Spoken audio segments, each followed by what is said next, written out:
آگے چلوں؟ جی جی کروا دیں. اگلا کوشچن ہے چارج اور جوائنٹر آف چارجز. دیکھیں چارج کا مطلب یہ ہوتا ہے کہ آپ جو الزام لگاتے ہو نا ملزم کے خلاف، اس کو ایک پراپر فارمیٹ میں ڈھال کے اس کو پڑھ کے سنایا جاتا ہے کہ آپ کے خلاف کیا کیا ایلیگیشن ہے، جس کا پرپس یہ ہوتا ہے کہ وہ نوٹیفائی ہو جائے کہ اس کے خلاف مواد کیا آیا اور کس طرح سے اس نے اپنے آپ کو ڈیفینڈ کرنا ہے. صحیح ہے؟ تو اس میں اس کوشچن ہم یہ پڑھیں گے کہ چارج کی کیا اسینشلز ہیں، یا پھر اکٹھے چارجز کہاں لگائے جا سکتے ہیں، اور اگر کوئی غلطی وغیرہ ہو جاتی ہے اس کو کیسے ٹھیک کیا جا سکتا ہے. لاء میں یہ لکھا ہوا ہے سیکشن 4، یہ سب سیکشن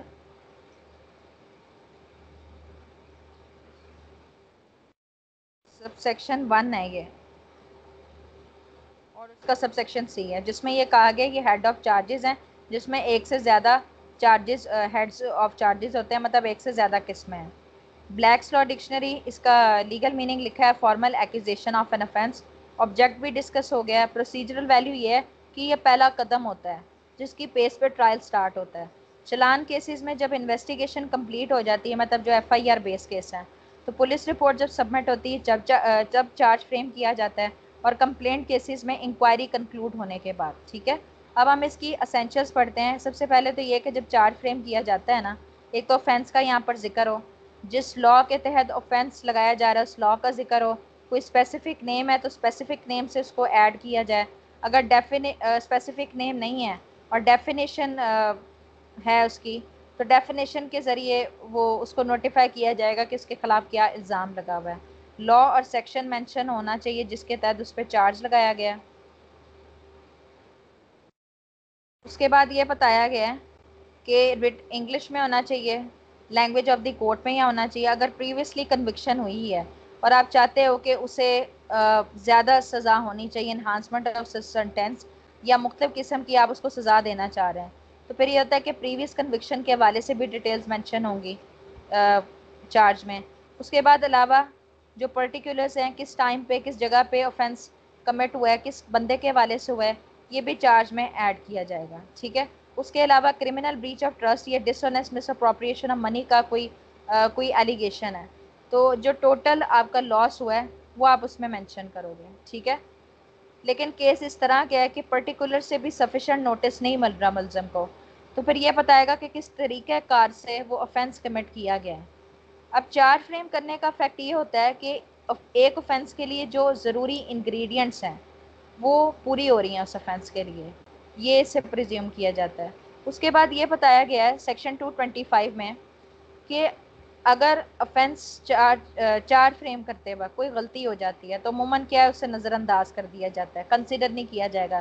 لیکن اگر اس ایرر کی وجہ سے ملزم مس لیڈ ہوا ہے یا فیلئر آف جسٹس ہوا ہے تو اس صورت میں اس کو ریگارڈ کیا جائے گا.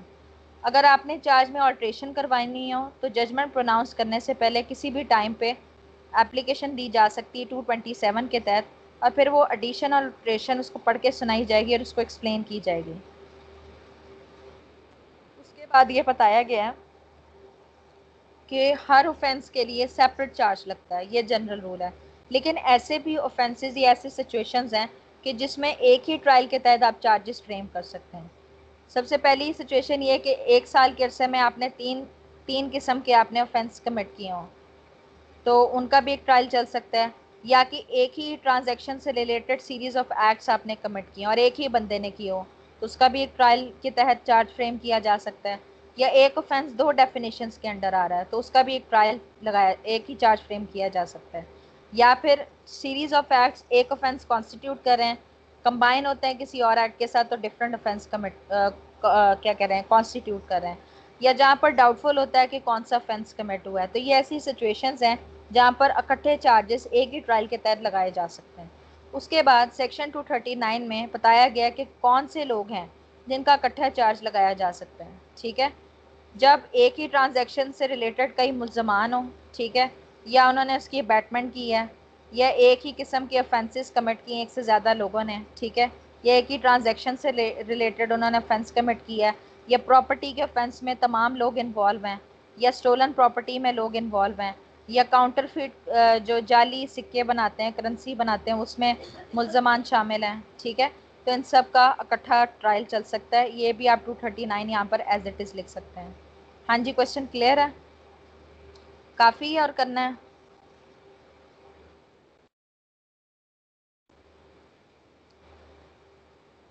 جی سارا کافی ہے اتنا پھر؟ جی جی آج کے لیے کافی ہے اتنا. ٹھیک ہے، کوئی سوال تو نہیں ہے؟ آفتاب ذرا آپ ادھر ہی رکنا ابھی. ہنا